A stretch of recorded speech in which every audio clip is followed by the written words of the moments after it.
Tuhan, salam sejahtera dalam kasih Tuhan Yesus Kristus. Kembali berjumpa Bapak Ibu Saudara-saudara pada kesempatan ini untuk sama-sama kita mau menikmati firman Tuhan. Puji Tuhan.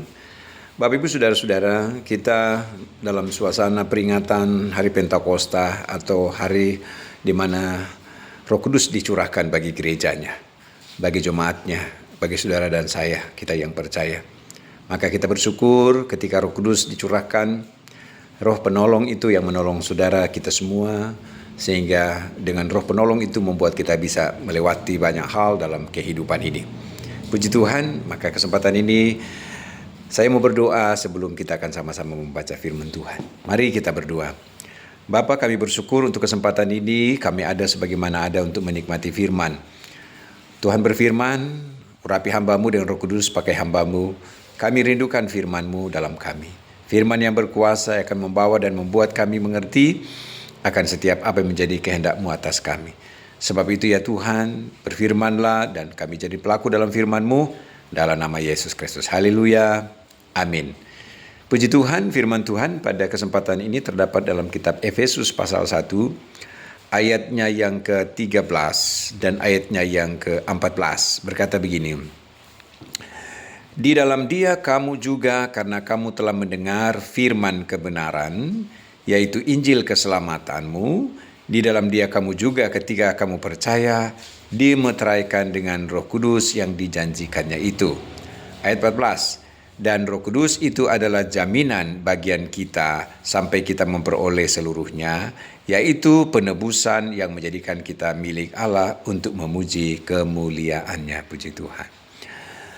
Jemaat yang dikasih Tuhan, peristiwa ketika Yesus naik ke surga, dia berkata ke murid-muridnya, jangan meninggalkan Yerusalem, bahwa akan datang Roh Kudus yang akan mengurapi mereka. Dan saudara, Roh Kudus yang dia berikan kepada para murid-murid, dia berikan kepada saya dan dia berikan kepada saudara-saudara sekalian. Oleh Alkitab dalam tulisan firman Tuhan berkata, ketika kamu percaya dimeteraikan oleh Roh Kudus yang dijanjikannya itu. Puji syukur kepada Tuhan.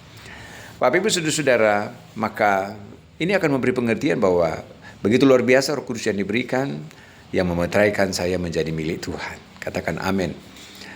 Roh Kudus yang diberikan memeteraikan saya menjadi kepunyaan Allah. Roh Kudus yang diberikan kepada saya untuk menjadikan saya ada yang punya, yaitu Dia yang mempunya. Dia yang punya saya, Dia yang punya saudara-saudara. Karena apa? Karena kita telah termeterai oleh Roh Kudus. Dan ini menjadi jaminan dalam kehidupan kekristenan dalam banyak hal. Saudara-saudari kasih Tuhan, menjadi jaminan. Roh Kudus menjadi jaminan dalam kehidupan ini. Saudara-saudara, artinya begini, sebuah jaminan kekekalan, bukan jaminan semu, bukan jaminan sementara. Tetapi Roh Kudus yang dia berikan kepada kita menjadi jaminan kekekalan.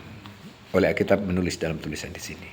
Saudara yang dikasih Tuhan, yang menjamin masa depanmu, yang menjamin kehidupan pribadimu, keluargamu, puji Tuhan. Nah, sehingga apa yang dikatakan oleh Alkitab dalam tulisan di sini, dan Roh Kudus itu adalah jaminan bagian kita. Iya, puji Tuhan. Saudara-saudara jemaat yang dikasih Tuhan. Jaminan bagian saya, bagian saudara-saudara dikasih Tuhan. Apa yang dapat kita pahami dalam hal ini? Roh Kudus yang dikatakan oleh Alkitab itu jaminan bagian kita. Pertama adalah bicara tentang siapa yang masuk dalam kekekalan. Yang masuk dalam kekekalan adalah bicara tentang surga dalam mereka yang memiliki Roh Kudus. Saudara, amin. Dan jaminan dalam kehidupan kita yang kedua adalah oleh Roh Kudus itulah yang menyempurnakan gereja, yang menyempurnakan saya. Saudara-saudara, saya sering katakan tidak ada unsur di dunia ini yang dapat menyempurnakan hidupmu selain oleh Roh Kudus itu. Roh Kudus yang menyempurnakan kehidupanmu untuk menjadi pribadi yang berkenan dan layak di hadapan Tuhan. Dan kita mensyukuri roh yang diberikan di dalam engkau. Saudara, ketika Nikodemus datang kepada Yesus, Nikodemus seorang ahli Taurat. Lalu ketika berjumpa Yesus, Yesus berkata kepada Nikodemus, engkau tidak akan bisa masuk dalam kerajaan surga. Engkau harus dilahirkan kembali. Nikodemus berkata, bagaimana mungkin saya sudah tua mau dilahirkan lagi? Yesus berkata, engkau harus dilahirkan kembali dari air dan roh. Roh yang dimaksud bicara tentang pekerjaan Roh Kudus. Sehingga dalam catatan Alkitab menulis, kalau Nikodemus tidak dilahirkan dari air dan roh, kalau manusia tidak dilahirkan dari Roh Kudus, maka dia tidak akan bisa melihat kerajaan surga. Saudara, begitu penting sekali tentang apa yang kita pelajari dalam tulisan firman Tuhan tentang pekerjaan Roh Kudus dalam hidup. Maka memberikan kesimpulan dalam konteks ini adalah Roh Kudus yang akan membuat kita bisa melihat kerajaan surga. Amin, saudara. Menyempurnakan kehidupanmu dalam hidup. Saya mau bicara tentang Roh Kudus yang akan membawa kita bisa melihat kerajaan surga. Akan mengalami satu kelahiran kembali dalam hidupmu. Puji Tuhan. Untuk menjadi manusia yang baru. Saudara-saudara, menjadi manusia yang baru dalam tulisan firman Tuhan adalah untuk mencapai pada kesempurnaan. Dan gereja yang sempurna, kekristenan yang sempurna, yang dikerjakan oleh Roh Kudus itulah yang oleh Alkitab berkata maka dia akan terangkat berjumpa dengan Yesus. Puji Tuhan. Saya kembali dalam tulisan firman Tuhan. Satu ayat dalam kitab Kisah Rasul 1 ayat 8. Ini ada kaitannya dengan apa yang barusan kita sedang peringati. Dalam kitab Kisah 1 ayat 8, tetapi kamu akan menerima kuasa kalau Roh Kudus turun ke atas kamu. Roh Kudus yang memeterai engkau, yang memeteraikan saya untuk menjadikan saya milik Tuhan. Dan Roh Kudus itu juga pun yang akan memberikan kepada saya dan saudara kuasa. Ada power di dalamnya. Sehingga kekristenan bukan manusia biasa-biasa. Tetapi dalam kehidupan kekristenan yang percaya menerima Dia, maka di dalam diri orang itu ada kuasa yang dari Tuhan. Ada power yang dari Tuhan. Yang bisa membuat engkau, kita semua dapat melakukan hal-hal yang besar. Perkara-perkara yang ajaib. Oleh Alkitab berkata, engkau dapat menginjak kalajengking, engkau dapat menginjak ular. Engkau dapat mengadakan tanda-tanda ajaib.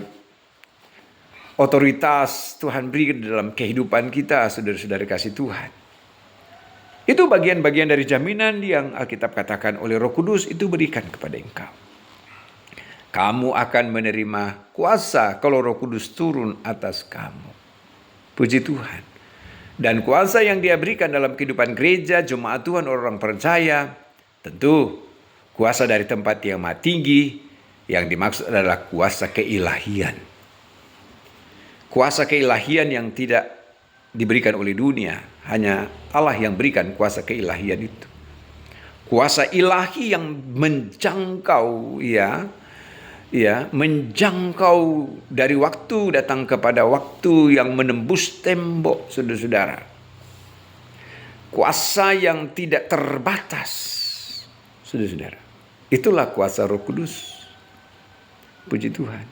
Nah, kembali, kamu akan menerima kuasa yang Dia berikan kepada kita sehingga kita bisa menghasilkan hal-hal yang kitab Galatia pasal 5 berkata, buah-buah roh. Saudara, produk buah-buah roh itu adalah bagian dari karya Roh Kudus dalam kehidupan. Saudara, sehingga tidak ada orang yang dapat menghasilkan sesuatu yang bernilai rohani kalau bukan dikerjakan oleh Roh Kudus. Mungkin engkau melihat di luar sana orang baik-baik, tetapi bukan produk Roh Kudus. Hal yang demikian maka akan sifatnya sementara saja. Tetapi karya Roh Kudus dalam kehidupan kita akan makin menyempurnakan saya dan menyempurnakan saudara-saudara sekalian untuk terus menjadi sempurna. Puji Tuhan. Dan oleh Roh Kudus itulah Ia akan membawa kepada kesempurnaan, dan oleh Roh Kudus itulah Ia akan membawa kita terus pada kebenaran yang hakiki di dalam kehidupan ini. Roh Kudus juga yang akan menjamah melawat hati, pikiran. Ia akan membaharui kehidupan orang percaya. Untuk hidupmu menjadi baru kembali. Roh Kudus itu yang akan membaharui, mengupgrade kehidupanmu untuk menjadi manusia yang berkenan di hadapan Tuhan. Puji syukur kepada Tuhan. Maka di peringatan hari kenaikan Yesus ke sorga dan Dia mencurahkan Roh Kudus bagi gerejanya, bagi jemaatnya. Memberi kesimpulan.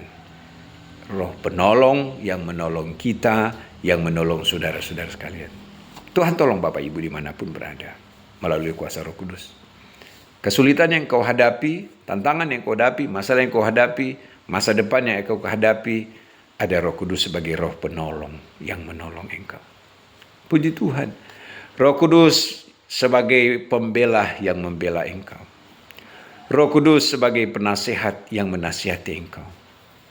Roh Kudus sebagai apa lagi? Ya. Banyak dalam konteks-konteks tentang Roh Kudus di dalam kehidupanmu, sehingga menjadi engkau sempurna. Amin, Bapak Ibu Saudara-saudara. Puji Tuhan.